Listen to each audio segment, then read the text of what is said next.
एकोप आणि सदृढ लोकशाहीसाठी भयमुक्त वातावरणात निवडणुका होणे गरजेचे असून महिला, सर्वसामान्य जनता व अल्पसंख्याक घटकांच्या सुरक्षिततेसाठी वाईट प्रवृत्तींच्या विरोधात माझी भूमिका सदैव कडक राहील। मतदारसंघातील सामान्य माणसाची मान महाराष्ट्रामध्ये कुठेही खाली जाणार नाही।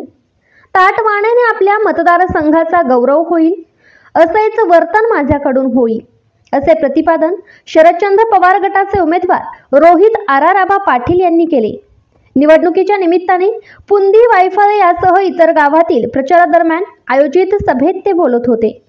ठिकठिकाणी रोहित पाटील यांच्या सभांना उत्स्फूर्त असा प्रतिसाद मिळाला। यावेळी रोहित पाटील यांनी विरोधकांच्याकडून होत असलेल्या दबाव तंत्र आणि गुंडगिरीवर सडकून टीका केली। विरोधक विकास कामांवरती न बोलता केवळ व्यक्तिगत दोषापोटी बोलून मतदारसंघातील वातावरण दूषित करीत आहेत। त्यांच्या गुंड प्रवृत्तीला आता जनता कंटाळली असून मतदारसंघातल्या सर्वसामान्य जनतेच्या केसाला जरी धक्का लागल्यास गाठ माझ्याशी आहे, असा सज्जड दम यावेळी दिला। यावेळी ठिकठिकाणी रोहित पाटील यांना सर्व स्तरातून उत्स्फूर्त असा प्रतिसाद आणि पाठिंबा मिळत आहे।